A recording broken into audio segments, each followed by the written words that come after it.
السلام عليكم ورحمة الله وبركاته. اللهم صل على سيدنا محمد طب القلوب ودوائها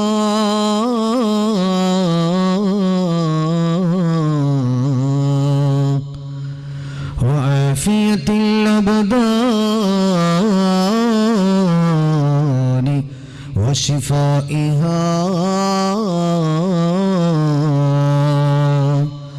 ونور الأبصار وضيائها وعلى آله وصحبه وسلم. الصلاة والسلام عليك يا رسول الله. خذ بيدي قلت حيلتي يا رسول الله. മനസ്സിൽ മായാത്ത മരതകമുത്തിൻ വദനമാണെൻ്റെ നബിയുള്ളാഹ്. മാറിവിൽ തോൽക്കും അഴകിലങ്കുന്ന പവിഴമാണെൻ്റെ നൂറുള്ളാഹ്. മനസ്സിൽ മായാത്ത മരതകമുത്തിൻ വദനമാണെൻ്റെ നബിയുള്ളാഹ്. മാറിവിൽ തോൽക്കും അഴകിലങ്കുന്ന പവിഴമാണെൻ്റെ നൂറുള്ളാഹ്. ഏറ്റവും ആദരവും ബഹുമാനവും സ്നേഹവും നിറഞ്ഞ ഈ മഹല്ല് ജമാഅത്തിൻ്റെ ഖതീബ് അഭിനന്ദനായ അലി ദാരിമി ഉസ്താദ് അവർകൾ, നമ്മുടെ വേദിക്ക് സ്വാഗത ഭാഷണം നിർവഹിച്ച മഹലിൻ്റെ പ്രഗത്ഭനായ സെക്രട്ടറി പ്രിയപ്പെട്ട ഷഫീഖ് സാഹിബ്, നമ്മുടെ വേദിയുടെ അധ്യക്ഷൻ, നമ്മുടെ ഈ വിശുദ്ധമായ വേദിയുടെ അധ്യക്ഷനും നമ്മുടെ മഹലിൻ്റെ പ്രസിഡൻ്റ് കൂടിയായ പ്രിയപ്പെട്ട അബ്ദുൽ ഷുക്കൂർ സാഹിബ് അവർകൾ, അബ്ദുൽ ഗഫൂർ സാഹിബ് അവർകൾ, നമ്മുടെ വേദിയിൽ ഉപവിഷ്ടരായ മഹല്ലിലെ പ്രഗത്ഭരായ വ്യക്തിത്വങ്ങൾ, പ്രിയപ്പെട്ട സുഹൃത്ത് ജവാദ് ഉസ്താദ്, വളരെ ആവേശത്തോടുകൂടി ഈ പ്രതികൂലമായ സാഹചര്യത്തിലും കാലാവസ്ഥയുടെ ഈ സിറ്റുവേഷനിലും നമ്മുടെ ഈ മജ്ലിസിലേക്ക് വന്നിട്ടുള്ള സഹോദരങ്ങൾ, സഹോദരികൾ, അല്ലാഹു സുബ്ഹാനഹു വ തആല നാം ഈ ഒരുമിച്ച് കൂടിയത് അല്ലാഹു നമ്മളിൽ നിന്ന് സ്വീകരിക്കട്ടെ. ആ വോള്യം ഒന്ന് മാക്സിമൈ ഔട്ട് വോള്യം.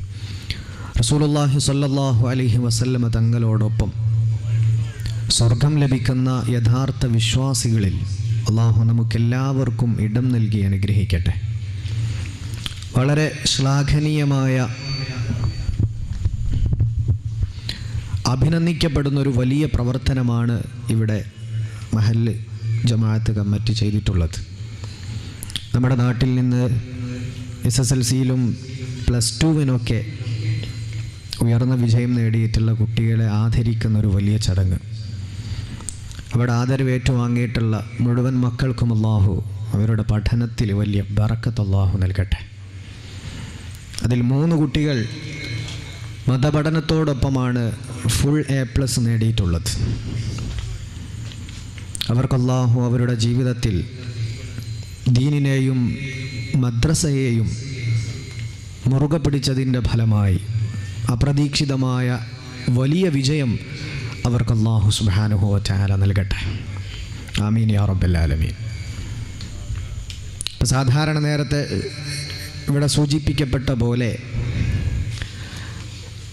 സ്കൂളിൽ 10ാം ക്ലാസ് എത്തുമ്പോഴേക്ക് മദ്രസ ഇനി വേണ്ട, അല്ലെങ്കിൽ CBSE 8th സ്റ്റാൻഡേർഡിൽ എത്തുമ്പോഴേക്ക് എനിക്ക് മതപഠനം വേണ്ട എന്ന് മക്കൾ പറയുമ്പോഴേക്ക് രക്ഷിതാക്കൾക്കും കുഴപ്പമില്ല, ഉമ്മമാർക്കും കുഴപ്പമില്ല, ആർക്കും കുഴപ്പമില്ല. മക്കൾ ദീന് പഠിക്കണമെന്ന് ആർക്കും നിർബന്ധമില്ല.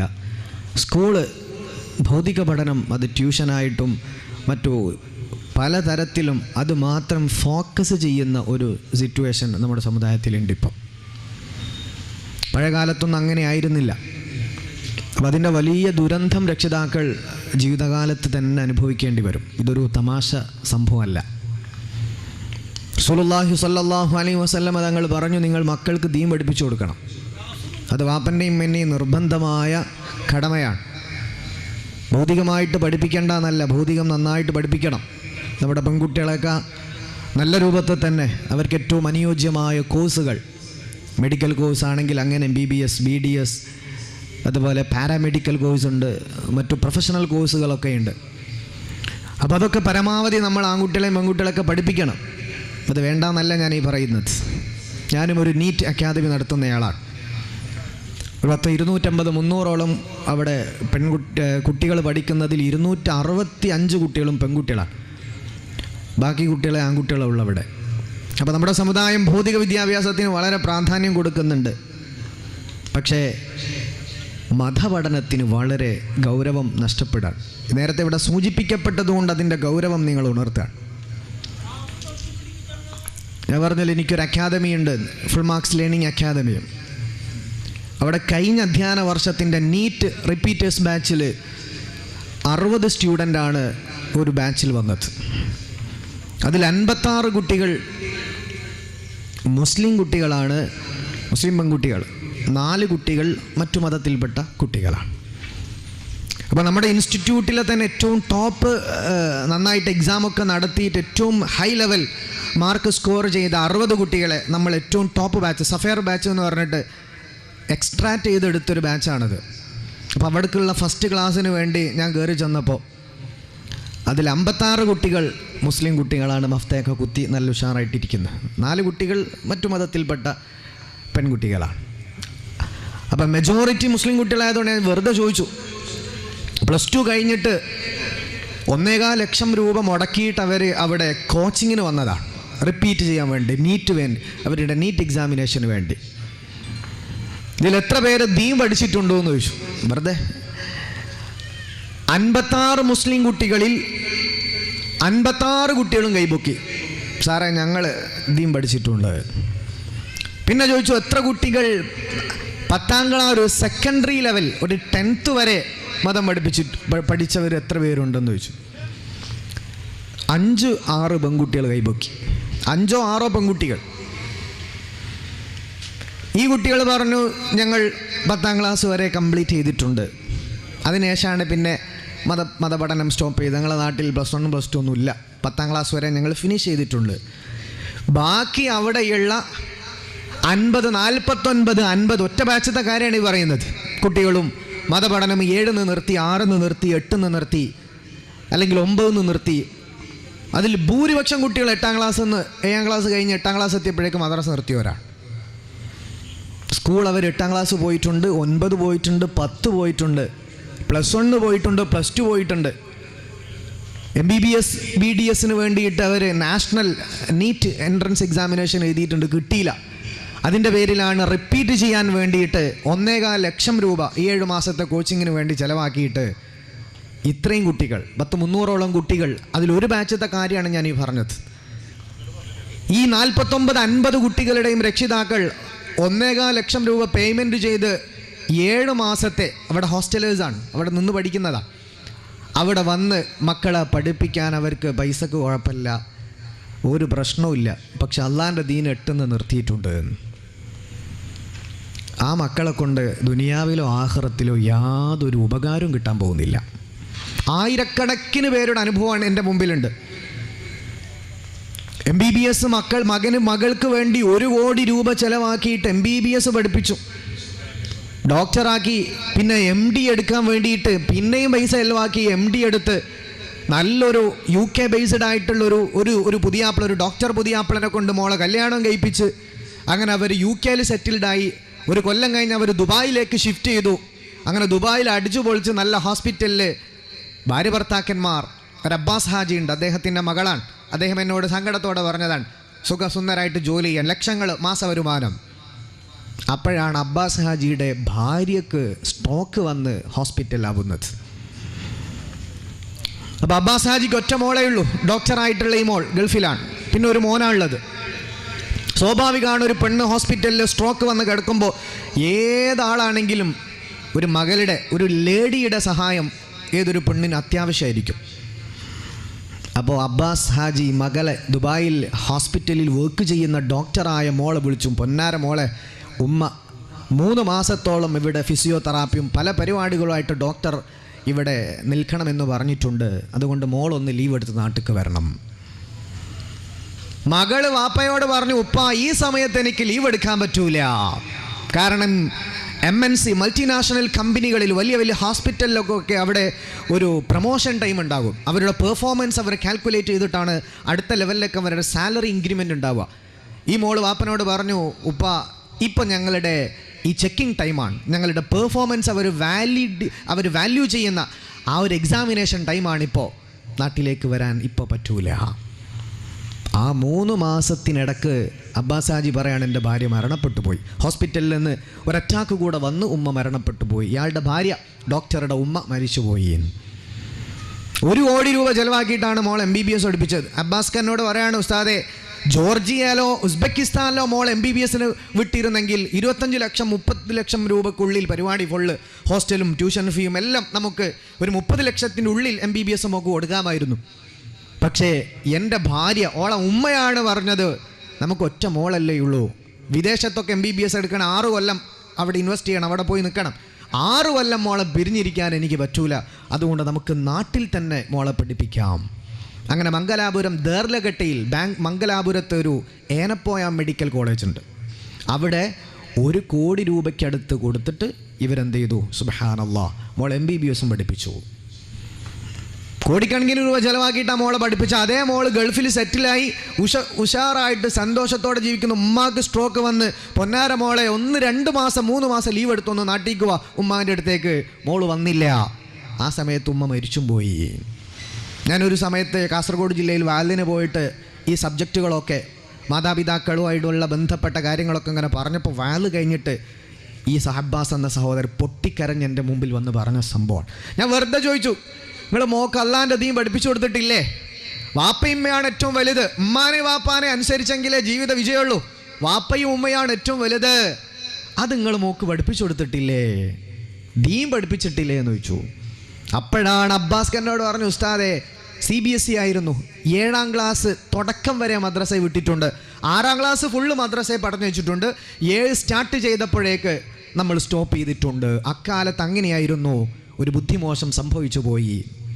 6ാം ക്ലാസ് വരെ അള്ളാനെ പറ്റി പഠിപ്പിച്ചിട്ടുള്ളൂ, അത് കഴിഞ്ഞിട്ട് ഭൗതികം മാത്രം പഠിപ്പിച്ചു. അവസാനം ഉമ്മ സ്ട്രോക്ക് വന്ന് കിടന്നിട്ടൊന്ന് തിരിഞ്ഞു നോക്കാൻ പോലും മോള് തയ്യാറായില്ല. ഇത് ഒരാളുടെ എക്സ്പീരിയൻസ് ഞാൻ പറഞ്ഞു, ഇങ്ങനത്തെ തൗസൻഡ്സ് ഓഫ് എക്സ്പീരിയൻസ് പലരും ഫോണിലും ഇൻസ്റ്റയിലുമായിട്ട് എന്നോട് പറയാറുണ്ട്. അപ്പോൾ വേണമെങ്കിൽ അവനാൻ്റെ മക്കളെ കൊണ്ട് എന്തെങ്കിലും ഒരു ഹൈറ് ഉപദ്രവെങ്കിലും ഇല്ലാതിരിക്കണമെങ്കിൽ അവനാൻ്റെ മക്കൾക്ക് ദീൻ പഠിപ്പിച്ചോളെ, വേറൊരു ഓപ്ഷനും നമ്മുടെ മുമ്പിലില്ല. ദീൻ പഠിപ്പിച്ചത് കൊണ്ട് ഭൗതികം ഒരു നഷ്ടവും വരില്ല. ഞാനൊരു എൻട്രൻസ് അക്കാദമി നടത്തുന്ന എക്സ്പീരിയൻസ് കൊണ്ട് പറയാൻ, അള്ളാൻ്റെ ദീന് 10ാം ക്ലാസ് വരെ പഠിപ്പിച്ചതിൻ്റെ പേരിൽ നിങ്ങൾക്ക് ദുനിയാവിൽ ഒരു നഷ്ടം വരാനില്ല, ഇഷ്ടംപോലെ പവർ ഫളല് ഹൈറ് വരാനുണ്ട് എന്ന് പ്രത്യേകം മനസ്സിലാക്കാം.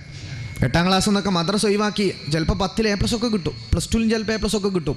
പക്ഷെ മക്കളെ കൊണ്ട് ദുനിയാവിൽ വേദന അനുഭവിക്കേണ്ടി വരും, ലാ ശക്ക ഫീഹി, സംശയമില്ല.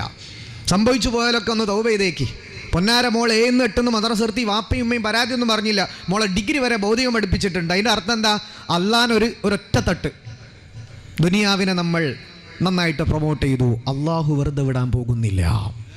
പരിശുദ്ധ ഇസ്ലാമിൽ ഏറ്റവും പ്രധാനം എന്ന് പറഞ്ഞാൽ അള്ളാനെ പരിഗണിക്കുക എന്നുള്ളതാണ്. നമ്മൾ കുറേ ഇങ്ങനെ കെട്ടിണ്ടാക്കുക എന്നുള്ളതല്ല, റബ്ബിനെ പരിഗണിക്കണം. ഒരു വിഷയം വന്നാൽ അവിടെ അള്ളാഹുവിനെ നമ്മൾ പരിഗണിക്കുന്നുണ്ടോ? അത്രേ അള്ളാഹു. ഒരു 10ാം ക്ലാസ് വരെയെങ്കിലും മിനിമം നിങ്ങൾ എന്ത് ചെയ്യുക, മക്കൾക്ക് നീ പഠിപ്പിച്ചു കൊടുക്കണം. അത് ഞാൻ സാന്ദർഭികമായിട്ട് പറഞ്ഞതാണ്. അല്ലെങ്കിൽ ദുനിയാവിൽ അള്ളാഹു നമുക്ക് ആ മക്കളെ കൊണ്ട് ഇടങ്ങേറങ്ങ് തന്നേക്കും.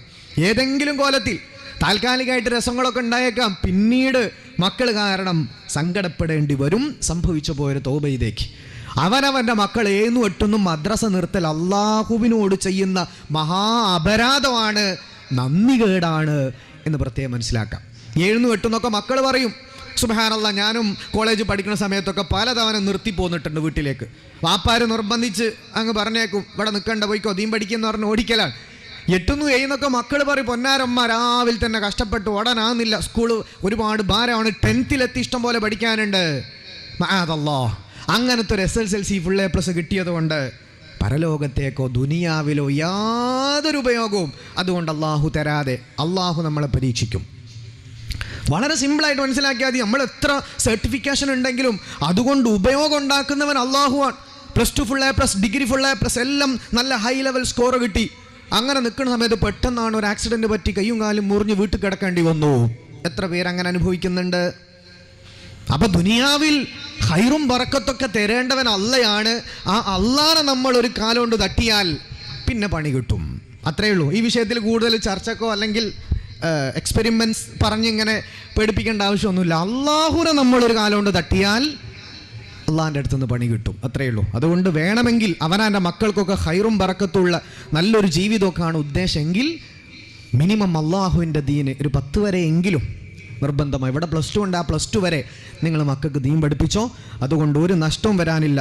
സ്കൂൾ വിഷയത്തിലൊക്കെ ഇവിടെ 3 ആൾക്ക് ഫുൾ A+ ട്രോഫി കൊടുത്തു. 3 ആൾക്ക് അവർ മതപഠനവും ഉണ്ടായിരുന്നു, ഭൗതിക പഠനം, ഒരു കുഴപ്പം അതുകൊണ്ട് പറ്റിയില്ല.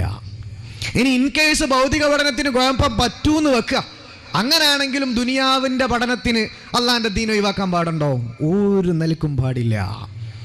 ഇപ്പം ഇന്നലെ ഞാൻ വഅദ് പറഞ്ഞ സ്ഥലം, ഇന്നലെ ഞാൻ വഅദ് പറഞ്ഞ് കണ്ണൂർ ജില്ലയിലെ ഇരിക്കൂർ ആയിപ്പുഴ എന്ന് പറഞ്ഞ സ്ഥലത്താണ്. വഅദ് കഴിഞ്ഞിട്ട് ഒരാൾ എന്നോട്, ഞാൻ ഈ സബ്ജക്റ്റൊക്കെ അവിടെ പറഞ്ഞിരുന്നു, അപ്പോൾ പറഞ്ഞു, ഉസ്താദേ എൻ്റെ മകൻ ഇന്നാലിനൊരു CBSE സ്കൂളാണ് പഠിച്ചുകൊണ്ടിരുന്നത്. നന്നായി പഠിക്കുന്ന മോനാണ്. രാവിലെ 7:30 മണിക്ക് സ്കൂൾ ബസ് വരും. മോന് സ്കൂൾ 6ാം ക്ലാസ്സിലാണ്, മദ്രസയിൽ 6ാം ക്ലാസ്സിലാണ്. 7:30 മണിക്ക് സ്കൂൾ ബസ് വന്നു കഴിഞ്ഞാൽ 7 മണിക്കെങ്കിലും മദ്രസയിൽ നിന്ന് ഉസ്താദിനോട് ചോദിച്ചിട്ട് വരേണ്ടി വരും. അതുകൊണ്ട് ഞാൻ സ്കൂൾ അങ്ങ് നിർത്തി, സ്കൂള് വേറെ നാട്ടിലുള്ളൊരു ഗവൺമെൻറ് സ്കൂളിലേക്ക് മോനെ മാറ്റി. ഇപ്പം മതപഠനത്തിന് തടസ്സമില്ല. ഈ മക്കളെ കൊണ്ടൊക്കെ നാളെ ആഖിറത്തിൽ ഉപകാരമുള്ളൂ, ദുനിയാവിൽ ഉപകാരം ഉണ്ടാവും. അതല്ല, ദുനിയാവിന് വേണ്ടി അള്ളാഹനെ നമ്മൾ തട്ടിയാൽ ദുനിയാവും കിട്ടൂല, ആഖിറവും കിട്ടൂല. നിങ്ങൾ ആലോചിച്ച് നോക്കി, അബ്ബാസ് എന്ന മനുഷ്യൻ പൊട്ടിക്കരഞ്ഞ് പറയാണ്, ഉസ്താദ് 1 കോടി രൂപയാണ് MBBS ഞാൻ സീറ്റിന് വേണ്ടി ചിലവാക്കിയത്, MDക്ക് പിന്നെയും ഇത്രയുമൊക്കെ ചിലവാക്കിയത് എൻ്റെ വൈഫ് ഓളമ്മ പറഞ്ഞിട്ടാണ്. ആ അമ്മക്ക് സ്ട്രോക്ക് വന്നപ്പോൾ ഗൾഫിൽ നിന്ന് ആർഭാട ജീവിതത്തിൽ നിന്ന് ഒരു 3 മാസം, മിനിമം 1 മാസമെങ്കിലും ലീവ് എടുത്ത് ഉമ്മാൻ്റെ അടുത്ത് വന്ന് നിൽക്കാൻ മോള് തയ്യാറായിട്ടില്ല, വലിയ വേദനയിലാണ് എന്ന് പറഞ്ഞു. അപ്പോൾ ദുനിയാവും തന്നെ അള്ളാഹു അങ്ങോട്ട് തിരിച്ചു കൊടുക്കുകയാണ്. പിന്നെ ഇങ്ങനെ ജീവിതത്തിൽ സമാധാനം ഉണ്ടാവോ? വയസ്സാം കാലത്ത് വാപ്പനെയും ഉമ്മനെയും ഒരു നിലക്കും പരിഗണിക്കാത്തൊരു മോളാണ്. ഓക്ക് വേണ്ടിയാണല്ലോ ഇത്രയും കാലം പൈസ കൊടുത്ത് ചിലവാക്കി പഠിപ്പിച്ചത്. പിന്നെ എവിടെയാണ് സമാധാനം കിട്ടുന്നത്? അതുകൊണ്ട് അള്ളാഹിനെ സൈഡാക്കണ്ട. അള്ളാഹുവിന് ഏത് വിഷയത്തിലും നമ്മൾ 1ാം സ്ഥാനം കൊടുത്തോ. മക്കൾക്ക് ദുനിയാവ് നന്നായിട്ട് പഠിപ്പിക്കണ്ട എന്നല്ല, പഠിപ്പിക്കണം. ഞാൻ എല്ലാ സ്റ്റേജിലും, നിങ്ങൾ പെൺകുട്ടിയൊക്കെ കാലിലെ ചോപ്പ് മാറുന്നതിന് മുമ്പ് കെട്ടിച്ചു വിടണമെന്നൊന്നുമില്ല, അവർക്ക് നന്നായിട്ട് പഠിപ്പിക്കണം. റസൂലുള്ളാഹി സ്വല്ലല്ലാഹു അലൈഹി വസല്ലം തങ്ങൾ അതാ പഠിപ്പിച്ചത്. ആയിഷത്തു സിദ്ദീഖ റളിയല്ലാഹു അൻഹ മദീനത്തെ ഏറ്റവും പ്രഗത്ഭയായ ഡോക്ടറാണ് ആയിഷ ബീവി. അബൂ മൂസ അശ്അരി റളിയല്ലാഹു അൻഹു പറയാണ്, മാ റഅയ്തു അഹദൻ അഅലമ ബിഫിഖ്ഹിൻ വലാ ബിതിബ്ബിൻ വലാ ബിശഅർ. ആയിഷ ബീവിയെ പോലെ മെഡിസിൻ അറിയുന്ന ആളുകൾക്ക് ചികിത്സ അറിയുന്ന അത്രക്ക് സാമർഥ്യമുള്ള മറ്റൊരു ഡോക്ടറെ ഞാൻ കണ്ടിട്ടില്ല. ആയിഷ ബീവിന്റെ അത്ര വിവരമുള്ള ഒരു കർമ്മശാസ്ത്രം അറിയുന്ന, അഅലമ ബിഫിഖ്ഹിൻ, ഫിഖ് അറിയുന്ന, കർമ്മശാസ്ത്രം അറിയുന്ന, വിജ്ഞാനമുള്ള ഒരാളെ ഞാൻ കണ്ടിട്ടില്ല. ആയിഷ ബീവിയെ പോലെ സാഹിത്യം അറിയുന്ന ഒരു പെണ്ണിനെ ഞാൻ കണ്ടിട്ടില്ല. അത്രക്ക് നിപുണയാണ് ഹബീബായ തങ്ങളുടെ ഭാര്യ ആയിഷത്തു സിദ്ദീഖ റളിയല്ലാഹു അൻഹ എന്ന് മഹാനായ അബൂ മൂസ അശ്അരി റളിയല്ലാഹു അൻഹു. മഹാനായ റസൂലുള്ളാഹി തങ്ങളുടെ ഭാര്യ ഹഫ്സ റളിയല്ലാഹു അൻഹ കല്യാണം കഴിഞ്ഞു. ഉമർ ഖത്താബ് തങ്ങളുടെ മോളാണ് ഹഫ്സ ബീവി റളിയല്ലാഹു അൻഹ. കല്യാണം കഴിഞ്ഞ് ഇങ്ങനെ നിൽക്കുന്ന സമയത്ത് അള്ളാഹിൻ്റെ റസൂല് പറഞ്ഞു, മോളെ നിങ്ങൾ കല്യാണത്തിന് മുമ്പ് ഒരു പഠനത്തിന് പോകാറുണ്ടല്ലോ? ഉണ്ട് നബിയെ. അത് ഷിഫാഉൽ അദവിയ എന്ന ഒരു പ്രഗത്ഭയായ ഒരു ഗുരുവിൻ്റെ അടുത്ത് പോയിട്ട് കാലിഗ്രാഫി പഠിക്കാറുണ്ടായിരുന്നു. ആര്? ഹഫ്സ റളിയല്ലാഹു അൻഹ, നബി തങ്ങളുടെ ഭാര്യ. കല്യാണം കഴിഞ്ഞു. റസൂലുള്ളാഹി സ്വല്ലല്ലാഹു അലൈഹി വസല്ലം തങ്ങൾ ഹഫ്സാ ബീവിയോട് പറഞ്ഞു, മോളെ നിങ്ങൾ കാലിഗ്രാഫി പഠിക്കുന്നുണ്ട് എന്ന് നിങ്ങളുടെ ഉപ്പ എന്നോട് പറഞ്ഞിട്ടുണ്ടായിരുന്നു. കല്യാണം കഴിഞ്ഞു എന്ന് കരുതിയത് നിർത്തണ്ട. തഹ്സീനൽ ഖത്തി, റസൂലുള്ളാഹി സ്വല്ലല്ലാഹു അലൈഹി വസല്ലം തങ്ങൾ പറയാണ്, വതസീന, നിങ്ങൾ ആ പഠിക്കുന്ന ആ എഴുത്ത് നന്നാക്കാൻ വേണ്ടി പഠിക്കുന്ന കാലിഗ്രാഫി അത് നിങ്ങൾ കണ്ടിന്യൂ ചെയ്തോ. കല്യാണം കഴിഞ്ഞു നിരാച്ച് പഠനം നിർത്തേണ്ടതില്ല എന്ന് ഹബീബായി തങ്ങൾ അവിടുത്തെ ഭാര്യയോട് പറഞ്ഞത് ഇമാമിങ്ങൾ രേഖപ്പെടുത്താൻ. അപ്പോൾ അവനാൻ്റെ മക്കളെയൊക്കെ നന്നായിട്ട് പഠിപ്പിക്കുക. ദീന് പഠിപ്പിച്ചു കഴിഞ്ഞാൽ പിന്നെ അടുത്ത പ്രിഫറൻസ് മെഡിസിൻ പഠിപ്പിക്കണമെന്ന് ഇമാമുന ഷാഫി തങ്ങൾ പറഞ്ഞ കിതാബിലുള്ളതാണ്. നിങ്ങളുടെ പെൺകുട്ടികൾക്ക് ഇമാമുന ഷാഫി തങ്ങളോട് ചോദിച്ചു, പെൺകുട്ടിക്ക് എന്താ പഠിപ്പിക്കേണ്ടത്? ആദ്യം പഠിപ്പിക്കേണ്ടത് ശരീഅത്തിൻ്റെ നിയമങ്ങളാണ്, മതപഠനമാണ് ആദ്യം.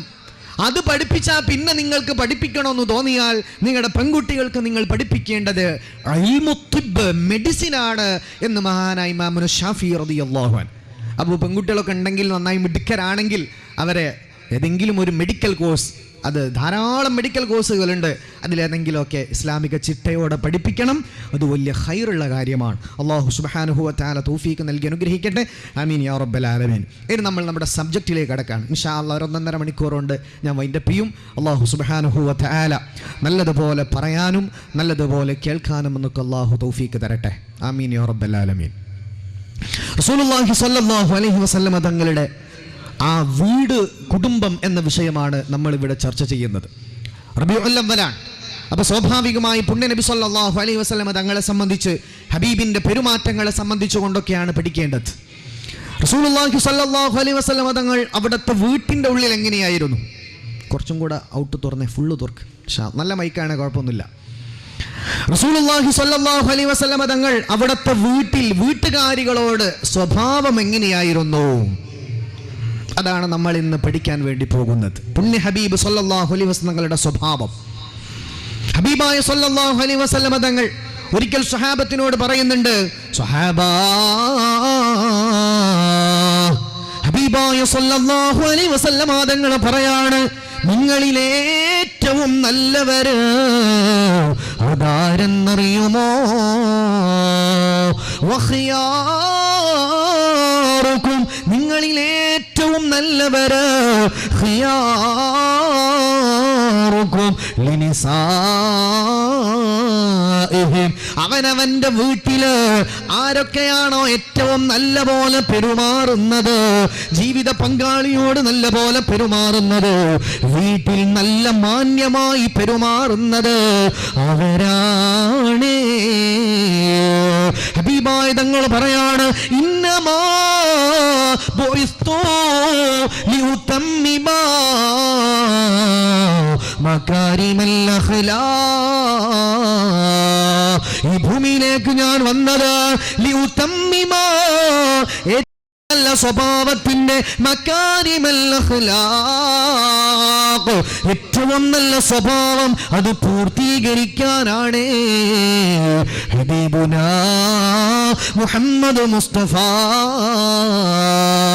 तो शाह खुबान तू जाने जाना है चेहरा उम्मुल किताब तेरा, ना बन सकी है ना बन सकेगा मिसाल तेरी जवाब तेरा, तो शाह खुबान तू जाने जाना है चेहरा उम्मुल किताब तेरा, ना बन सकी है ना बन सकेगा मिसाल तेरी जवाब तेरा.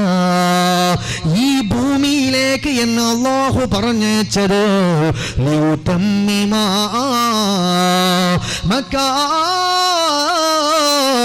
മകാരിമൽ അഖ്ലാഖ്, ഏറ്റവും നല്ല സ്തുത്യർഹമായ മനോഹരമായ പെരുമാറ്റം, ഏറ്റവും നല്ല സ്വഭാവം അത് പഠിപ്പിക്കാനാണ്, അത് പൂർത്തീകരിക്കാനാണ്. സ്വഹാബ, വോള്യം ഒന്നുകൂടെ തുറക്കി, വോള്യം. റസൂലുള്ളാഹി സ്വല്ലല്ലാഹു അലൈഹി വസല്ലം തങ്ങൾ അങ്ങനെയാണ് പറയുന്നത്, ഈ ഭൂമിയിലേക്ക് അല്ലാഹു സുബ്ഹാനഹു വ തആല എന്നെ നിയോഗിച്ചത് ഭൂമിയിലേക്ക് അള്ളാഹുവിൻ്റെ ഹബീബ് പറയാണ്, ഞാൻ വന്നത് തന്നെ ഉത്തമ സ്വഭാവം, വോള്യം ശരിയായില്ല, വോള്യം തുറക്കി പ്ലീസ്, ഉത്തമമായ സ്വഭാവത്തിന്റെ പൂർത്തീകരണത്തിനാണ്.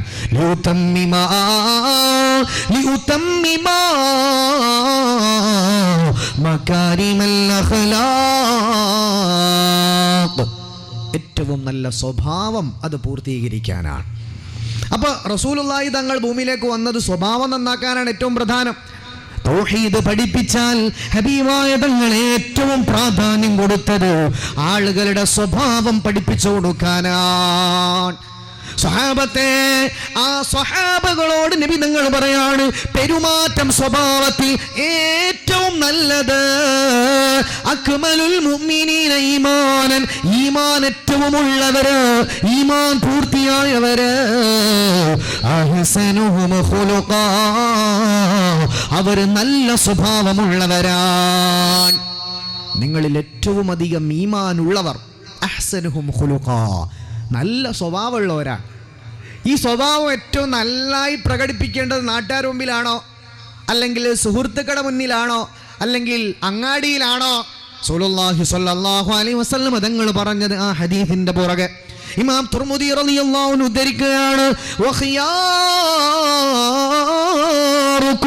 ഖിയാറുകും ലിനിസാഇഹിം, നിങ്ങളുടെ സ്വഭാവം ഏറ്റവും ഖൈറായി നിങ്ങൾ പ്രകടിപ്പിക്കേണ്ട ഇടം, നിങ്ങളിൽ ഏറ്റവും നല്ലവര് നിങ്ങളുടെ വീട്ടിൽ നല്ലവരാണ്. നിങ്ങളുടെ ജീവിത പങ്കാളികളോട് അവനവന്റെ വീട്ടിന്റെ ഉള്ളില് ആരാണോ നല്ലവര് അവരാണ്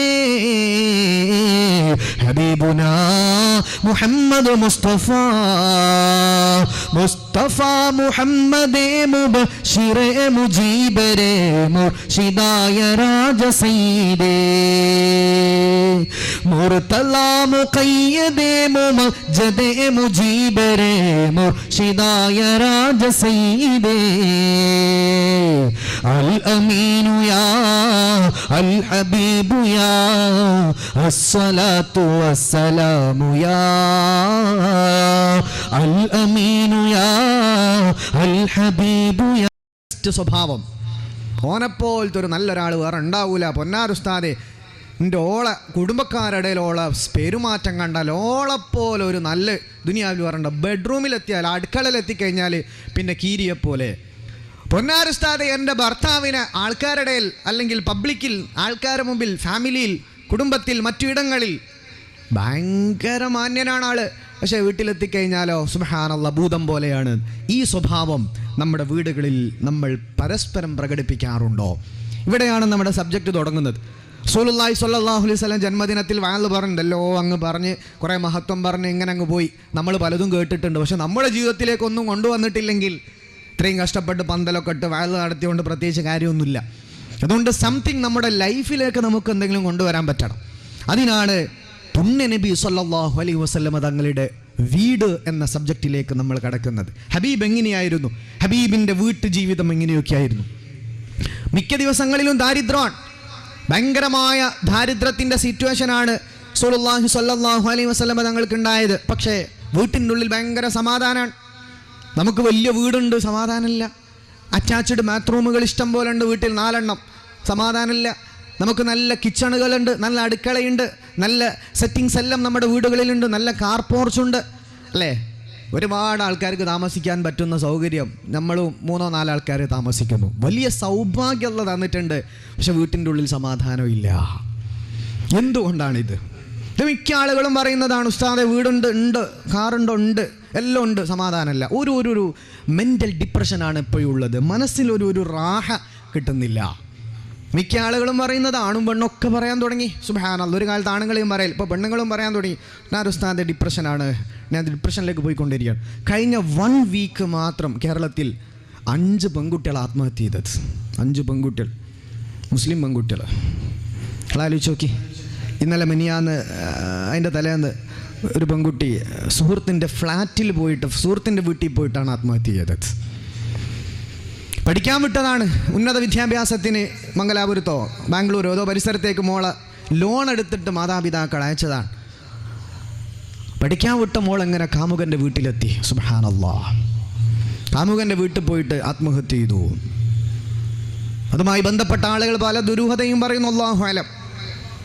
എൻ്റെ ഒരു സുഹൃത്തുണ്ട്, അവൻ എന്നെ വിളിച്ചിട്ട് പറഞ്ഞു, ഉസ്താദേ, വർഷങ്ങളായി അവിടെ ക്യാമ്പസിൽ വന്ന മുതൽ അവർ ഭയങ്കര പ്രണയത്തിലായിരുന്നു. പ്രണയവുമായി ബന്ധപ്പെട്ട ചില സ്വാരസ്യങ്ങൾ അവർക്കിടയിൽ ഉണ്ടായിരുന്നു.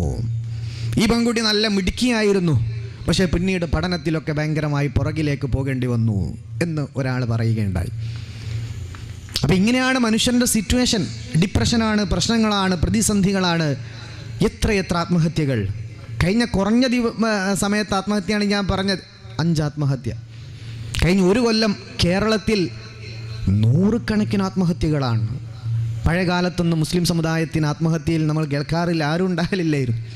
നിങ്ങൾ പത്രം എടുത്ത് നോക്കിപ്പോൾ, ഇപ്പോൾ പത്രത്തിനൊന്നും അതൊരു വാർത്തയല്ല. ഓരോ ദിവസങ്ങളിലും ഭർത്തൃ വീട്ടിൽ തൂങ്ങി മരിച്ചു, അല്ലെങ്കിൽ ആറ്റിൽ ചാടി മരിച്ചു, പല കോല വിഷം കഴിച്ചു മരിച്ചു, ഫാനിൽ കെട്ടി തൂങ്ങി. എന്തുകൊണ്ടാണ് ഈ അവസ്ഥയിലേക്ക് മനുഷ്യൻ്റെ ലൈഫ് പോകുന്നത്? അവനവൻ്റെ സമാധാനം ജീവിതത്തെ ബന്ധപ്പെടുത്തുന്ന സംഭവങ്ങൾ എങ്ങനെ വരുന്നു? മനുഷ്യൻ്റെ ജീവിത ലക്ഷ്യം മറന്നുകൊണ്ടുള്ള ആണിൻ്റെയും പെണ്ണിൻ്റെയും അനാവശ്യമായ ഓട്ടപ്പാച്ചിലുകൾ. കഴിഞ്ഞ മാസം ഞാൻ ലക്ഷദ്വീപിൽ വാളിന് പോയി. കഴിഞ്ഞ വർഷവും പോയിട്ടുണ്ട്, അതിൻ്റെ മുമ്പത്തെ വർഷം പോയിട്ടുണ്ട്. ഈ പ്രാവശ്യം പോയ സമയത്ത് എന്നോട് പറഞ്ഞു, അവിടെ കപ്പൽ ഇറങ്ങിയ സമയത്ത് തന്നെ നമ്മുടെ താമസിക്കുന്ന വീട്ടിലേക്ക് പോകുന്ന സമയത്ത് എന്നോട് ഉസ്താദ് പറഞ്ഞു, അവിടുത്തെ എന്നെ ഇൻവൈറ്റ് ചെയ്ത സംഘാടകൻ ഉസ്താദ് അദ്ദേഹത്തിനോട് പറഞ്ഞു, വാഫി, ഇവിടെ കഴിഞ്ഞ ഒറ്റ വർഷം കൊണ്ട് 20 ഡിവോഴ്സാണ്. ആകെ കുറച്ച് ആൾക്കാരേ ഉള്ളൂ ലക്ഷദ്വീപിൽ. 20 ഡിവോഴ്സാണ്. ഈ നാട്ടിൽ ഇങ്ങനത്തെ ഒരു പ്രശ്നങ്ങളും ഇല്ലാത്ത നാടായിരുന്നു. പക്ഷേ കഴിഞ്ഞ കൊല്ലം മൂല്യാരാണ് അതിലൊക്കെ അവിടെ എന്താ പറയുക, നമ്മുടെ നാട്ടിലെ വലിയ വ്യവഹാരങ്ങളോ പ്രശ്നങ്ങളോ കോടതി പോക്കൊന്നുമില്ല. 2 കൂട്ടരും ഓക്കെ ഒപ്പിട്ട് പരിപാടി കഴിഞ്ഞു. അങ്ങനെ 20 ഡിവോഴ്സ് കഴിഞ്ഞ ഒറ്റ കൊല്ലം കൊണ്ട് ഈ നാട്ടിൽ സംഭവിച്ചു. ഉസ്താദ് അതിനെപ്പറ്റി ഡീപ്പായിട്ട് സംസാരിക്കണം. അപ്പോൾ ജീവിതം എന്താണ്? ഒരു വീട്ടിൻ്റെ ഉള്ളിൽ ആണും പെണ്ണും പരസ്പരം മനസ്സിലാക്കേണ്ട കാര്യം എന്താണെന്നൊന്നും ഒരു ബോധമല്ല. ഒരു ചെറിയ പ്രശ്നം ഉണ്ടാക്കുമ്പോഴേക്ക് എനിക്ക് ഡിവോഴ്സ് വേണം. ഒരു ചെറിയ ഇഷ്യൂസ് ഉണ്ടാക്കുമ്പോഴേക്ക് പരസ്പരം തമ്മിൽ തെറ്റുന്ന, പിണങ്ങുന്ന, ഒരർത്ഥമില്ലാത്തൊരവസ്ഥയിലേക്ക് മനുഷ്യൻ്റെ ജീവിതം മാറിപ്പോയി. എത്രയെത്ര വാപ്പാരാണ് 4 കോടി ചിലവാക്കിയിട്ടാണ് മോളെ കല്യാണം കഴിച്ചത് എന്ന് പറഞ്ഞിട്ട്. നിങ്ങളെ തൃശ്ശൂർ മലപ്പുറം ബോർഡറിൽ ഒരാൾ എന്നെ വിളിച്ചിരുന്നു കുറച്ച് മുമ്പ്. തൃശ്ശൂർ മലപ്പുറം ബോർഡറിൽപ്പെട്ട ഒരാൾ. അയാൾ പറഞ്ഞു, ഉസ്താദെ, ദുബായിൽ വെച്ചും കേരളത്തിൽ വെച്ചുമൊക്കെ കല്യാണം കഴിച്ചു. 4 കോടി രൂപയാണ് ഞാൻ ചിലവാക്കിയത്. 133 പവൻ സ്വർണ്ണാഭരണം മാത്രം നോക്കി ഞാൻ ഗിഫ്റ്റ് കൊടുത്തു. 133 പവൻ. 1 കോടി രൂപൻ്റെ മേലെ വേണം 133 പവൻ കിട്ടണമെങ്കിൽ. 1 CR മോക്ക് ഗിഫ്റ്റ് കൊടുത്തതാണ്. മകന് ഓടി കാറ്, അതും ഞാൻ കൊടുത്തിട്ടുണ്ട് പുതിയാപ്പിളക്ക് ഗിഫ്റ്റായിട്ട്. ഓടി കാറും കൊടുത്തു, 133 പവനും കൊടുത്തു. ആർഭാടക ടോട്ടൽ 4 കോടി രൂപ പ്ലസ് ആണ് ഞാൻ എൻ്റെ കല്യാണത്തിന് ചിലവാക്കിയത്. 1.5 മാസം നല്ലൽക്ക് പോയി. പിന്നീട് മോള് തിരിച്ചു വന്ന് പറഞ്ഞു, വന്നാര വാപ്പേ, എനിക്ക് ഓൻ്റെ കൂടെ ജീവിക്കാൻ പറ്റൂല, ഓൻ്റെ കൂടെ ജീവിക്കാൻ പറ്റൂല എന്ന് പറഞ്ഞിട്ട് തിരിച്ചു പോന്നു. എന്തുകൊണ്ട് നമ്മുടെ മുസ്ലിം സമുദായത്തിൻ്റെ വീട്ടുജീവിതം, കുടുംബാന്തരീക്ഷങ്ങൾ ഇങ്ങനെ ആയി പോകുന്നു? അതിനൊക്കെയുള്ള ഒരു സൊല്യൂഷനായിട്ട് നബി സല്ലല്ലാഹു അലൈഹി വസല്ലം തങ്ങൾ എങ്ങനെയായിരുന്നു? വീട്ടിൽ പട്ടിണിയാണ് മിക്ക ദിവസവും, പക്ഷെ വീട്ടിൽ ഭയങ്കര രസവും സമാധാനമാണ്. സ്വഹാബാ, ഞാൻ എൻ്റെ മനസ്സിൽ ഏറ്റവും വലിയ ദുഃഖം വന്ന കാന റസൂലുള്ളാഹി സ്വല്ലല്ലാഹു അലൈഹി വസല്ലമ, മുത്തുനബി തങ്ങൾ പറയാണ്, ഹബീബായ തങ്ങളെ പറ്റി സ്വഹാബത്ത് പറയുകയാണ്, കാന റസൂലുള്ളാഹി, അല്ലാഹുവിന്റെ ഹബീബായിരുന്നു, ഇദാ ഹസബഹു അംറുൻ, ഹബീബായ തങ്ങൾക്കൊരു വിഷമം വന്നാ, ഒരു സങ്കടം വന്നാ, നബി തങ്ങൾ 2 കാര്യങ്ങളാ ചെയ്യാറുള്ളത്. ഒന്നാമത്തത് നബി തങ്ങൾ പെട്ടെന്ന് മസ്ജിദുൻ നബവിയിൽ ചെന്ന് നമസ്കരിക്കുമായിരുന്നു. അല്ലെങ്കിലോ ഹബീബായ തങ്ങൾ പറഞ്ഞതാണ്, സ്വഹാബത്ത് നബി തങ്ങളെ പറ്റി പറയാണ്, നബി തങ്ങൾ രണ്ടാമത് ചെയ്യുന്നത് ഹബീബിന്റെ വീട്ടിലേക്ക് പോകുമാണ്, ഹബീബിന്റെ പങ്കാളികളുടെ കൂടെ സമയം ചെലവഴിക്കലാ. മനസ്സിനൊരു ഡിപ്രഷൻ, വിഷമം, സങ്കടം വന്നാൽ റസൂലുള്ളാഹി തങ്ങൾ 2 കാര്യമാണ് ചെയ്യാറുള്ളത്. അലി ഇബ്നു അബീ ത്വാലിബ് റളിയല്ലാഹു അൻഹു പറയുമായിരുന്നു, മുത്തുനബിയോട് ഞാൻ ടെൻഷനുകൾക്ക് പരിഹാരം ചോദിച്ചിട്ടുണ്ട്, മനസ്സിന് വിഷമം വന്നാൽ എന്ത് ചെയ്യണമെന്ന് ചോദിച്ചിട്ടുണ്ട്. റസൂലുള്ളാഹി സ്വല്ലല്ലാഹു അലൈഹി വസല്ലം തങ്ങൾ എന്നോട് കൽപ്പിച്ചത് ഹബീബായ സ്വല്ലല്ലാഹു അലൈഹി വസല്ലം തങ്ങൾ എന്നോട് കൽപ്പിച്ചത് അലിയാർ തങ്ങൾ പറയാണ്, ഞാൻ എൻ്റെ മുഴുവൻ കുടുംബക്കാരോടും നിരന്തരം പറയാറുണ്ട്. കാന യഉമുറു, ഹബീബായ സ്വല്ലല്ലാഹു അലൈഹി വസല്ലം തങ്ങൾ പറഞ്ഞ പ്രകാരം അലിയാർ തങ്ങൾ അവരുടെ അഹ്ലുകാരോട് 2 സൊല്യൂഷൻസ് പറഞ്ഞു കൊടുക്കാറുണ്ടായിരുന്നു. ഒന്നാമത്തത് പെട്ടെന്ന് നിസ്കരിക്കാം. ടെൻഷൻ വന്നു കഴിഞ്ഞാൽ ഒന്നാമത്തെ സൊല്യൂഷൻ 2 റക്അത്ത് നിസ്കരിക്കുക, അല്ലെ 4 ആകുക 10 ആകുക, പറ്റുന്നത് സുന്നത്ത് നിസ്കാരം വർദ്ധിപ്പിക്കുക. അല്ലെങ്കിലോ ഇലാ അഹ്ലിഹി, അവരുടെ കുടുംബത്തിന്റെ അടുത്തേക്ക്. അഹ്ല് എന്ന് പറഞ്ഞാൽ ഏറ്റവും പ്രധാനം അവരുടെ ഭാര്യയാണ്, അവരുടെ പങ്കാളിയുടെ അടുത്തേക്ക് ചെല്ലലാണ്. ഇങ്ങനെയാണ്. ഉമ്മയും വാപ്പയൊന്നും റസൂലുള്ളാഹിക്കില്ല. സുബ്ഹാനല്ലാഹ്. അപ്പോൾ റസൂലുള്ളാഹി തങ്ങളുടെ ഏറ്റവും പ്രധാനപ്പെട്ട സൊല്യൂഷൻ 2 കാര്യമായിരുന്നു. ഒന്നെങ്കിൽ പോയിട്ട് നിസ്കരിക്കും, അതല്ലെങ്കിൽ അഹ്ലുകാർ പ്രിയപ്പെട്ട പങ്കാളികളുടെ അടുത്തേക്ക് ചെന്ന് അവരോടൊപ്പം സമയം ചെലവഴിക്കും. അപ്പോൾ വീട്ടിൻ്റെ ഉള്ളിൽ സമാധാനമാണ്. ഇത് ഒരു പെണ്ണ് പണ്ട് ഒരു ഉസ്താദിനോട് വിളിച്ചു പറഞ്ഞ, പൊന്നാര ഉസ്താദേ, എൻ്റെ ഭർത്താവ് 3 കൊല്ലമായി ഗൾഫിലാണ്, നാട്ടിലേക്ക് വരുന്നില്ല, ഇതൊന്ന് വന്ന് കിട്ടാൻ എന്താ ചെയ്യേണ്ടത്? മുല്ലാർ പറഞ്ഞിട്ടു, യാസീൻ ഓതിക്കോളി എല്ലാ ദിവസവും. അപ്പം താത്ത എല്ലാ ദിവസവും യാസീൻ ഓതി ഓതി ഓതി ഓതി ഓതി ഓതി അവസാനം ഭർത്താവ് ഗൾഫിൽ നിന്ന് നാട്ടിലെത്തി. 2 ആഴ്ച കഴിഞ്ഞപ്പോൾ താത്ത പിന്നെയും ഉസ്താദിൻ്റെ അടുത്തേക്ക്, പൊന്നാർ ഉസ്താദ്, ഇതൊന്ന് പോയി കിട്ടാൻ എന്താ ഓതണ്ടേന്ന്, ഹത്ത് ഓതിക്കോളി. അപ്പം ഈ രൂപത്തിലാണ് നമ്മുടെ വീടുകളിൽ അങ്ങോട്ടും ഇങ്ങോട്ടും കണ്ടുകൂടാ. ഇതൊന്ന് വന്ന് കിട്ടിക്കഴിഞ്ഞാൽ പഠിച്ചോനെ തന്നപ്പോൾ പോവുക. എത്ര ലീവുണ്ട്? 6 പഠിച്ചറപ്പം 6 മാസം ലീവോ, ഇതെങ്ങനെ സഹിക്കും? ഇങ്ങനെയുള്ള ഒരു സമാധാനക്കേടിൻ്റെ ഇടങ്ങളായി നമ്മുടെയൊക്കെ വീടുകൾ മാറുന്നുണ്ടോ? സംശയിക്കേണ്ടിയിരിക്കുന്നു. അവിടെയാണ് ഇന്നത്തെ സ്പീച്ച് നിങ്ങൾ സൊല്യൂഷനായിട്ട് പഠിക്കേണ്ടത്, മനസ്സിലാക്കേണ്ടത്. ഇത് സലീം വാഫി വാലിന് വന്നിട്ട് എന്തെല്ലോ പറഞ്ഞ്, എന്താ പറഞ്ഞത് മൂപ്പർക്കും മനസ്സിലായിട്ടില്ല, ഞങ്ങൾക്കും തിരിഞ്ഞില്ല. ഒരു സംഭവം അവിടുന്ന് പറഞ്ഞ്, ഒരു കഥ പുറത്തുനിന്ന് പറഞ്ഞ കാര്യമില്ല. അതുകൊണ്ട് ഇൻഷാ അല്ലാഹ് ഒരു വ്യക്തമായ ഒരു സബ്ജക്റ്റിൽ കുറച്ച് കാര്യങ്ങൾ മാത്രം നമുക്ക് മനസ്സിലാക്കി അവസാനിപ്പിക്കാം. അല്ലാഹു തൗഫീക്ക് തരട്ടെ. വലിയൊരു ഒച്ചപ്പാടും ബഹളമൊക്കെ ഉണ്ടാക്കാൻ എനിക്കറിയാം, അങ്ങനെ വയലറിയാനറിയാം. 2.5 മണിക്കൂറോ 3 മണിക്കൂറോ ഒരു കാര്യമില്ല. നിങ്ങളിങ്ങനെ കേട്ട് മുല്ല നല്ല ഉഷാറായിട്ട് ഇങ്ങനെ പതപ്പിക്കുന്നുണ്ട്, കഴിഞ്ഞിട്ട് ഉസ്താദ് അങ്ങ് പോയി എന്ന് പറയും. അതുകൊണ്ട് കുറച്ച് കാര്യങ്ങൾ നമുക്ക് ഹായത്തും ഹദീസൊക്കെ പഠിച്ച് മനസ്സിലാക്കി ഹബീബായ തങ്ങളെ സംബന്ധിച്ച് ഹബീബിൻ്റെ വീട്ടുജീവിതമാണ് നമ്മൾ ഇന്ന് പഠിക്കാൻ പോകുന്നത്. ഏറ്റവും നല്ല മാതൃകയും സ്വഭാവശുദ്ധിയും എല്ലാം നബി തങ്ങളിലാണ്. അപ്പോൾ കുടുംബജീവിതത്തിൽ നമുക്കുണ്ടാകുന്ന പ്രശ്നങ്ങൾക്കൊക്കെ പരിഹാരം നബി തങ്ങളുടെ ആ ജീവിതം പഠിക്കുക, അതിൽ പറ്റാവുന്നതൊക്കെ നമ്മൾ ഇത്തിബാ ചെയ്യുക, ഫോളോ ചെയ്യുക. അതാണ് നമുക്ക് ചെയ്യാനുള്ള സൊല്യൂഷൻ. അപ്പോൾ എല്ലാവരും വിഷയത്തിലേക്ക് വാ. 3 മണിക്കൂർ പറയുന്ന വിഷയമാണ്, അതിൻ്റെ കുറച്ച് കാര്യങ്ങളെ നമുക്ക് പറയാൻ സമയമുള്ളൂ. ഇൻഷാ അല്ലാഹ്. റസൂലുള്ളാഹി സ്വല്ലല്ലാഹു അലൈഹി വസല്ലം തങ്ങൾ 25-ാമത്തെ വയസ്സിലാണ് കല്യാണം കഴിക്കുന്നത്. അവിടെ നിന്നാണ് ഹബീബിൻ്റെ ജീവിതം. അപ്പോൾ സാധാരണ നമ്മളൊക്കെ 20, 25, 28 വയസ്സിലൊക്കെ പെണ്ണ് കെട്ടാറുള്ളത് ചിലപ്പോൾ 25 വയസ്സുള്ള, 24 വയസ്സുള്ള, 20 വയസ്സുള്ളൊക്കെ പെൺകുട്ടികളായിരിക്കും. ആണുങ്ങളൊക്കെ കുറച്ച് പ്രായം കുറവായിരിക്കും. റസൂലുള്ളാഹി സ്വല്ലല്ലാഹു അലൈഹി വസല്ലം തങ്ങൾ കല്യാണം കഴിച്ചത് നേരത്തെ 4 തവണ പ്രസവിച്ച വിധവയായ ഒരു ഉമ്മനെയാണ് നബി തങ്ങൾ കല്യാണം കഴിക്കുന്നത്. ഖദീജ റളിയല്ലാഹു അൻഹയാണ് ഹബീബായ തങ്ങളുടെ ആദ്യത്തെ പത്നിയായിട്ട് വരുന്നത്. ബീവിക്ക് 40 വയസ്സാണ്, ഭർത്താവ് പുണ്യ നബിക്ക് 25 വയസ്സ്. 25-ാമത്തെ വയസ്സിൽ റസൂലുള്ളാഹി തങ്ങൾ കല്യാണം കഴിച്ച ഖദീജ ബീവി നേരത്തെ 2 കല്യാണം കഴിഞ്ഞിട്ടുണ്ട്. അബൂഹാല, അതാണ് ആദ്യത്തെ ഭർത്താവിൻ്റെ പേര്, ഖദീജ ബീവിൻ്റെ. അതിൽ 2 കുട്ടികളെ പ്രസവിച്ചിട്ടുണ്ട്. ഒന്ന് ഹിന്ദ്, മറ്റേത് ഹാല. 2 പെൺകുട്ടികളാണ്. അബൂഹാല എന്ന ഭർത്താവ് മരണപ്പെട്ടു. പിന്നെ 2ാമത് വേറെയും കല്യാണം കഴിച്ചു. ആ ഭർത്താവ് മരിച്ചുപോയി, അതിലും കുട്ടികളുണ്ട്. അപ്പൊ 4 പ്രാവശ്യം നേരത്തെ പ്രസവിച്ച 2 ഭർത്താക്കന്മാര് മരിച്ചുപോയ ഉമ്മയാണ്, വിധവയാണ് ആര്? ഖദീജ റളിയല്ലാഹു അൻഹ. വയസ്സ് 40, ഭർത്താവായ മുത്തുനബിന്റെ വയസ്സ് 25, 15 വയസ്സ് കൂടുതലാണ് ഭാര്യക്ക്. അവരുടെ ജീവിതം 25 കൊല്ലാണ് നീണ്ടു നിന്നത്. എന്ന് വെച്ചാൽ ഖദീജ ഉമ്മ വഫാത്താകുന്നവരെ. യാ റസൂലല്ലാഹ്, നബിയേ, അങ്ങ് അനുഭവിച്ച വേദനയിൽ ഏറ്റവും വലിയ വേദന അതേതാണ് വേദന അതേതാണ് നബിയേ. ഹബീബായി സല്ലല്ലാഹു അലൈഹി വസല്ലം തങ്ങൾ പറയാണ്, ഞാൻ അനുഭവിച്ച വേദനകളിൽ, സങ്കടങ്ങളിൽ ഏറ്റവും വലിയ വേദന വഫാത്തു ഖദീജത്തുൽ കുബ്റാ,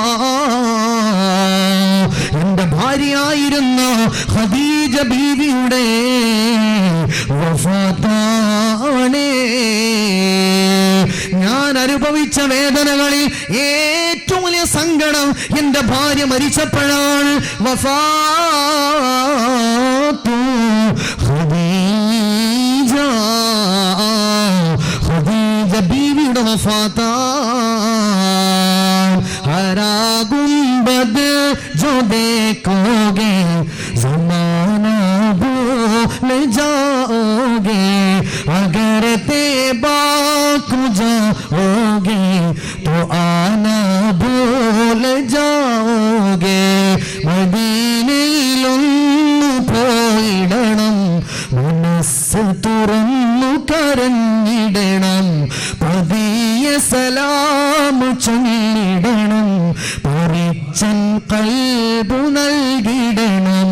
ഹരാകും ബദ് ജോ ദേഖോഗേ സമാനാ ഭൂൽ ജാओगे, अगर तैबा को जाओगे तो आना भूल जाओगे. നബിയേ, ഏറ്റവും വലിയ വേദന ഖദീജ ഉമ്മ വഫാത്തായതാണല്ലോ നബിയേ.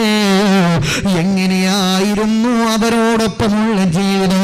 കൈഫ കാനത്, എങ്ങനെയായിരുന്നു ഖദീജ ബീവി നബിയേ? അല്ലാഹുവിന്റെ പ്രവാചകൻ അവിടുന്ന് കരയുകയാണ്. കരഞ്ഞിട്ട് പറഞ്ഞു, സ്വഹാബാ മാ അബ്ദലനില്ലാഹു ഖൈറൻ മിൻഹാ, ഖദീജ ബീവിയെ പോലോത്ത അങ്ങനെയുള്ള ഒരാളെ എനിക്ക് വേറെ കിട്ടിയിട്ടില്ല. മാ അബ്ദലനില്ലാഹു ഖൈറൻ മിൻഹാ, ഖദീജ ബീവിനെ പോലോത്ത നല്ല ഒരാളെ, അത്രക്ക് എനിക്ക് ആശ്വാസം തന്ന ഒരാളെ എനിക്ക് വേറെ കിട്ടിയിട്ടില്ല. ഹബീബുനാ മുഹമ്മദ് മുസ്തഫ സല്ലല്ലാഹു അലൈഹി വസല്ലം. ജീവിതത്തിൽ ഞാൻ അനുഭവിച്ച ഏറ്റവും വലിയ സങ്കടം എൻ്റെ ഖദീജ ബി വഫാത്തായി പോയതാണ്. അവരെ പോലത്തെ അത്രക്ക് നല്ല ഒരാൾ എനിക്ക് പിന്നെ കിട്ടിയിട്ടില്ല. അപ്പൊ നബി സല്ലല്ലാഹു അലൈഹി വസല്ലം തങ്ങൾ ബീവിനെ സംബന്ധിച്ചുകൊണ്ട് ഈ പറഞ്ഞത്, ബീവിന്റെ വഫാത്തിന് ശേഷം പറഞ്ഞതാണ്. എത്ര മനോഹരായിരിക്കും അവരുടെ ആ വീട്ടു ജീവിതം, കുടുംബ ജീവിതം. 40 വയസ്സുള്ള ബീവി എന്ന് പറഞ്ഞാൽ വലിയ, റസൂലുള്ള 25 വയസ്സ് ചെറുപ്പക്കാരനാണ്. ബീവി ഉമ്മയായിട്ടുണ്ട്, 4 കുട്ടികളെ പ്രസവിച്ചിട്ടുള്ള ഉമ്മയാണ്, 2 വയ്യാപ്പിളാർ മരിച്ചും പോയിട്ടുണ്ട്. ആ ബീവിനെ നബി തങ്ങൾ കല്യാണം കഴിച്ചു. അവരൊന്നിച്ച് ജീവിച്ചത് 25 കൊല്ലം, എന്ന് വെച്ചാൽ ബീവി വഫാത്താകുന്നവരെ. കല്യാണമൊക്കെ കഴിഞ്ഞു. ഖദീജ ബീവി എന്ന് പറഞ്ഞാൽ മക്കത്തെ വലിയ പണക്കാരിയാണ്, ഏറ്റവും വലിയ പൈസക്കാരിയാണ്. ആര്? ആ നാട്ടിലെ ഏറ്റവും വലിയ പണക്കാരിയാണ്. ആര്? ഖദീജ ബീവി. നാട്ടിലെ ഏറ്റവും വലിയ ബില്യണർ, അക്കാലത്തെ മില്യണറാണ്, കോടീശ്വരിയാണ് ബീവി റളിയല്ലാഹു അൻഹ. അള്ളാഹുവിന്റെ റസൂലാണെങ്കിൽ പാവപ്പെട്ടതാണ്, ദാരിദ്ര്യം, കഷ്ടപ്പാടായിരുന്നു ആ സമയത്ത്. കാരണം റസൂലുള്ളാഹിക്ക് ഉമ്മയില്ല, ഉപ്പയില്ല സല്ലല്ലാഹു അലൈഹി വസല്ലം. ഹബീബായ തങ്ങളുടെ ഉമ്മ 6 വയസ്സിൽ വഫാത്തായി പോയി. ഹബീബായ തങ്ങളുടെ ഉപ്പ മുത്തുനബി പ്രസവിക്കുന്നതിന് മുമ്പ് വഫാത്തായി പോയി. അപ്പോൾ ഉപ്പയും ഉമ്മയില്ല, ജ്യേഷ്ഠന്മാരോ അഞ്ചന്മാരോ പെങ്ങന്മാരോ ആരുമില്ല, അനാഥനാണ്. അങ്ങനെ കഷ്ടപ്പെട്ട റസൂലുള്ളാഹിന്റെ ജീവിതം വളരുന്നത്. ഹബീബായ തങ്ങളുടെ ഉപ്പയുടെ ബ്രദർ മഹാനായ അബൂ താലിബ് എന്നവരാണ് നബി തങ്ങളെ സംരക്ഷിക്കുന്നത്. അപ്പോൾ 25-ാമത്തെ വയസ്സിൽ എന്ന് പറഞ്ഞാൽ ജോലി കാര്യങ്ങളൊന്നും അതിൻ്റെ ടൈമായിട്ടില്ല. സുബ്ഹാനല്ലാഹ്, വീട്ടിലാണെങ്കിലൊന്നും ദാരിദ്ര്യവും കഷ്ടപ്പാടുമാണ്. അപ്പോൾ ദാരിദ്ര്യമുള്ള നബി സല്ലല്ലാഹു അലൈഹി വസല്ലം തങ്ങൾ അന്ന് നബിയൊന്നും ആയിട്ടില്ല, ചെറുപ്പക്കാരനാണ്, പുണ്യ നബി. പക്ഷേ നുബുവത്തിന് മുമ്പും ശേഷമുള്ള എന്ത് സംഭവം പറയുമ്പോൾ നബി തങ്ങളെ സംബന്ധിച്ചുള്ള ഔസാഫുകളൊക്കെ ചേർത്ത് പറയണം എന്നത് വളരെ വാജിബായ നിർബന്ധമായ കാര്യമാണ്. മുഹമ്മദ് പ്രസവിച്ചു സല്ലല്ലാഹു, അങ്ങനെ പറയാൻ പാടില്ല, പറയാനേ പാടില്ല എന്ന് എഴുത്തിലും കുത്തിലൊക്കെ അങ്ങനെ പലരും പറയുന്നവരുണ്ട്. അല്ലാഹുവിന്റെ റസൂല് ജനിക്കണ സമയത്ത് നുബുവത്ത് കിട്ടിയിട്ടില്ല. 40-ാമത്തെ വയസ്സിലാണ് നബിയും റസൂലൊക്കെ ആകുന്നത്. പക്ഷേ ഖബ്ലൻ നുബുവത്തിന് മുമ്പുള്ള സംഭവങ്ങൾ പറയും. 20-ാമത്തെ വയസ്സിലും 25-ാമത്തെ വയസ്സിലും പ്രസവിക്കപ്പെട്ട ആ കാലത്തെ സംഭവങ്ങളൊക്കെ പറയുമ്പോൾ നിങ്ങൾ അല്ലാഹുവിന്റെ റസൂലിന്റെ ഔസാഫുകൾ മുഴുവനും ചേർത്തിയിട്ടേ പറയാൻ പാടുള്ളൂ. അതല്ലെങ്കിൽ ഹബീബായ തങ്ങളോട് നിങ്ങൾ അദബ് പുലർത്തിയിട്ടില്ല എന്നാണ് ആലിമീങ്ങൾ പറയുന്നത്. സയ്യിദ് അലവി മാലിക് മക്കയെ പോലെയുള്ള പ്രഗത്ഭരായ ഉലമാ ഉണ്ട്, ആലിമീങ്ങൾ, ഹബീബിനോട് വല്ലാതെ സ്നേഹം വെച്ച് പുലർത്തിയവർ. ഇവരൊക്കെ പറഞ്ഞതാണ്, നിങ്ങൾ നുബുവത്ത് നബിയാകുന്നതിന് മുമ്പുള്ള സംഭവം പറയുമ്പോഴും അള്ളാന്റെ റസൂൽ ഹബീബായ തങ്ങൾ മുത്തുനബി ഇങ്ങനെ വസ്ഫുകൾ ചേർത്തിട്ടേ പുകഴ്ത്തിയിട്ടേ നബി തങ്ങളെ പറ്റി പറയാൻ പറ്റൂ, പേര് പറയാൻ പാടില്ല. അതുകൊണ്ടാണ് നമ്മൾ 25-ാമത്തെ വയസ്സിലെ സംഭവം പറയുമ്പോൾ അള്ളാന്റെ റസൂൽ എന്ന് പറയുന്നത്. റസൂലായത് 40-ാമത്തെ വയസ്സിലാണ് ഇരിക്കട്ടെ. അപ്പോൾ നമ്മളൊക്കെ വാക്കിലും പ്രവൃത്തിയിലൊക്കെ ശ്രദ്ധിക്കണം. അള്ളാന്റെ റസൂലിനോടുള്ള ഏതെങ്കിലും രൂപത്തിൽ അദബ് നഷ്ടപ്പെട്ട് കഴിഞ്ഞാൽ കാര്യം നഷ്ടത്തിലാണ്. റസൂലുള്ളാഹിന്റെ ജന്മദിനമാസം ആകുമ്പോഴേക്ക് എന്തിനാ ഇപ്പം മൗലൂദ് ഓതുന്നത്? ആ ചോദ്യം തന്നെ ഏറ്റവും വലിയ അബദ്ധമാണ്. അതിന് മറുപടി പറയാൻ പോലും പോണ്ട. വളരെ നിഷ്കളങ്കമായി ബുദ്ധി കൊണ്ട് ചിന്തിച്ചാൽ കാര്യം പിടുത്തം കിട്ടും. എല്ലാവർക്കും ഈ തൗഫീക്ക് കിട്ടൂല. അള്ളാഹിന്റെ റസൂലിനെ പറ്റി പുകഴ്ത്താൻ എല്ലാവർക്കും തൗഫീക്ക് കിട്ടൂല. റസൂലുള്ളാഹിന്റെ കാലത്ത് മുത്തുനബീനെ എല്ലാ നിലക്കും കണ്ട ആളുകളാണ് അബൂജഹൽ. പക്ഷേ ഇസ്ലാമിലേക്ക് വരാൻ തൗഫീക്ക് കിട്ടിയില്ല. എന്ത് ചെയ്യാൻ പറ്റും? റസൂലുള്ളാഹിന്റെ അടുത്തുനിന്ന് മുഅ്ജിസത്തുകളും അന്നത്തെ എല്ലാ അത്ഭുതങ്ങളും നേരിട്ട് കണ്ടിട്ടുണ്ട് അബൂജഹൽ. നമുക്കൊക്കെ ഒരു അത്ഭുതം കണ്ടാൽ വിശ്വാസം വരും. അബൂജഹലിന് എന്നിട്ടും വിശ്വാസം വന്നിട്ടില്ല. അഹങ്കാരം കൊണ്ട് ഇസ്ലാമിലേക്ക് എത്താൻ പറ്റിയിട്ടില്ല. അപ്പോൾ അള്ളാഹിന്റെ റസൂൽ സല്ലല്ലാഹു അലൈഹി വസല്ലം തങ്ങളുടെ മൗലിദ് ഓതുക, ഇതിലൊക്കെ പങ്കെടുക്കുക എന്നുള്ളത് തൗഫീഖാണ്. എല്ലാവർക്കും അത് കിട്ടൂല. അപ്പോൾ ആരെങ്കിലും ഇപ്പോൾ പുതുതലമുറയൊക്കെ ഇഷ്കാലുണ്ടാക്കും, സ്വഹാബത്ത് ഓതിയിട്ടുണ്ടോ? സഹാബത്തിന് അതെന്നാ പണി നബി തങ്ങളുടെ മൗലൂദ് ഓതൽ സല്ലല്ലാഹു അലൈഹി വസല്ലം. ആയിരക്കണക്കിന് സംഭവങ്ങളാണ്. ഇത് പറയാൻ നമുക്ക് നേരല്ല, മറ്റൊരു സബ്ജക്റ്റ് ആയതുകൊണ്ട്. അതുകൊണ്ട് ഞാൻ സാന്ദർഭികമായിട്ട് പറയാണ്. ഇപ്പോൾ നാളെ റബീഉൽ അവ്വൽ ജാഥ നടത്തുമ്പോൾ റസൂൽ ജാഥ നടത്തിയിട്ടുണ്ടോ എന്നാ ചോദ്യം. അള്ളാഹിന്റെ റസൂൽ സല്ലല്ലാഹു അലൈഹി വസല്ലം തങ്ങളുടെ കാലത്ത് ഇന്നത്തെ പോലെ ജാഥ നടത്തുന്ന ഒരു സിസ്റ്റം ഇല്ല. മൈക്ക് വെച്ച് കാട്ടുപാടുന്ന ഒരു പരിപാടി അന്നില്ല. അന്ന് സംഘടനയില്ല, അന്ന് മദ്രസയിലൊന്നുമില്ല. അന്ന് പള്ളിൻ്റെ ഉള്ളിൽ പോയിട്ടാണ് അഹ്ലുസുഫ അവർ പോയിട്ട് ഇൽമു പഠിക്കും. എവിടെയെങ്കിലും പള്ളിക്കൂടത്തിൽ എവിടെ നിന്നും ഇവിടെ നിന്നും ഇൽമു പറഞ്ഞു കൊടുക്കും. അതല്ലാതെ ഇങ്ങനത്തെ സിസ്റ്റം ഒന്നും അന്നില്ല. എന്ന് വിചാരിച്ച് ഒരാൾ മദ്രസ ഉണ്ടാക്കിയാൽ അത് സുന്നത്തല്ല, അത് കൂലി കിട്ടാത്ത കാര്യമെന്ന് പറയാൻ പറ്റും. ഒരാൾക്ക് ഷവർമ വാങ്ങിച്ചു കൊടുത്തു, കൂലി കിട്ടുമല്ലേ? കൂലി കിട്ടും. അപ്പോൾ ഒരാൾ പറയാണ്, എങ്ങനെ കൂലി കിട്ടും? റസൂലുള്ള ഷവർമ വാങ്ങി കൊടുത്തിട്ടില്ലല്ലോ. അല്ലാഹുവിന്റെ റസൂൽ റൊട്ടിയല്ലേ കൊടുത്തത്? റൊട്ടി കൊടുത്താലേ കൂലി കിട്ടുന്നുണ്ടോ? ഒരിക്കലും ഇല്ല. ഭക്ഷണം കൊടുത്താൽ കൂലിയുണ്ട്. നിങ്ങൾ മനുഷ്യന്മാർക്ക് തിന്നാൻ പറ്റുന്ന ഹലാലായ എന്ത് കൊടുത്താലും കൂലിയാണ്. അതിനൊക്കെ കൂലിയുണ്ട്. റസൂല് കൊടുത്തേ മോണ കൊടുക്കണമെന്നില്ല. അള്ളാഹിന്റെ റസൂലിന്റെ കാലത്തുള്ള സംഗതികളല്ല ഇന്നുള്ളത്. ഒരാൾ വിമാനത്തിൽ ഹജ്ജിന് പോയാൽ കൂലി കിട്ടുമോ? ഒരുത്തം പറയാണ് കൂലി കിട്ടൂല. കാരണം അള്ളാഹിന്റെ റസൂൽ ഒട്ടകപ്പുറത്താ ഹജ്ജിന് പോയത്, അതുകൊണ്ട് ഒട്ടകപ്പുറത്തെ ഹജ്ജിന് പോയാലേ കൂലി കിട്ടൂ എന്നൊരുത്തം പറഞ്ഞ ഓനക്ക് വട്ട് എന്നല്ലാതെ എന്ത് പറയും? ബുദ്ധി കൊണ്ടാലോചിക്ക്. റസൂലുള്ളാഹി സ്വല്ലല്ലാഹു അലൈഹി വസല്ലമയും സ്വഹാബത്തും ഒറ്റ വട്ടാണ് മുത്തുനബി ഹജ്ജിന് പോയത്. ഒറ്റ വട്ടം. ആ ഹജ്ജിന് പോയത് മദീനത്ത് നിന്ന് മക്കത്തേക്ക് ഒട്ടകപ്പുറത്താണ്.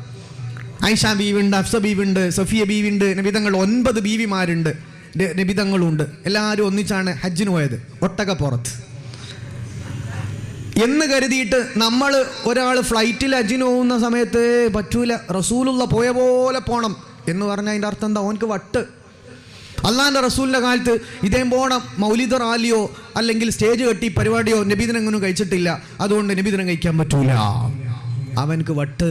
റസൂലുള്ളാഹി തങ്ങൾ ആയിരക്കണക്കിന് തവണ ഹബീബിന്റെ മദ്ഹ് പറയാൻ പ്രേരിപ്പിക്കുകയും സ്വഹാബത്ത് അത് ചെയ്യുകയും അല്ലേ. ഒരാൾ റസൂലുള്ളാഹിന്റെ അടുത്ത് വന്ന് പറയും, പൊന്നാര നബിയെ, എനിക്ക് ഖിയാമത്ത് നാൾ എന്നാന്നറിയാൻ താല്പര്യമുണ്ട്.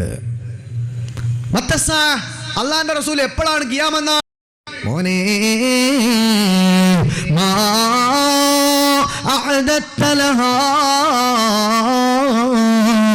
ഖിയാമത്ത് നാളിന് നിന്റെ കയ്യിൽ എന്താണുള്ളത്? നീ എന്താണ് തയ്യാറാക്കിയത്? അദ്ദേഹം പറഞ്ഞു, നബിയേ, എന്റെ കയ്യിൽ ധാരാളം നിസ്കാരമില്ല, നോമ്പുകളില്ല, ഇല്ല. കുറച്ച് നിസ്കാരമുണ്ട്, ഫർള് ക്ലിയറാണ്, ധാരാളം സുന്നത്ത് നിസ്കാരമില്ല, ധാരാളം സുന്നത്ത് നോമ്പുകളൊന്നും ഞാൻ നോറ്റിട്ടില്ല, ധാരാളം സ്വതക്കകൾ ഞാൻ കൊടുത്തിട്ടില്ല, ഞാനൊരു പാവപ്പെട്ടവനാണ്. വലാകിൻ പക്ഷേ എനിക്ക് അല്ലാഹുവിനെ ഇഷ്ടമാണ്. അഹബ്ബുല്ലാഹ വറസൂലഹു, എനിക്ക് അല്ലാഹുവിനെയും മുത്തുനബിനെയും ഇഷ്ടമാണ് നബിയേ. ജി ഇഷ്ടം വെച്ച് കുത്തിരിക്കേണ്ട, വണ്ടി വിട്ട പോയി നിക്കരിച്ചൂട് എന്നല്ല നബി തങ്ങൾ പറഞ്ഞത്. നീ ആരെയാണോ ഇഷ്ടപ്പെടുന്നത് അവരോടൊപ്പമാണ്. അള്ളാന്റെ റസൂൽ സല്ലല്ലാഹു അലൈഹി വസല്ലം അങ്ങനെ പറഞ്ഞത്. അള്ളാനെ റസൂലിനെ അതിനു മുമ്പ് നബിയെ എനിക്ക് കർമ്മങ്ങളൊക്കെ കുറവാണ് നബിയെ, ആ കാര്യം സൂചിപ്പിച്ചിട്ടുണ്ട്. അല്ലാണ്ട് ഒറ്റയടിക്ക് നബിയെ എനിക്ക് അങ്ങനെ ഇഷ്ടമാണ് അതുകൊണ്ട് നീ സ്നേഹിച്ചോന്നല്ല.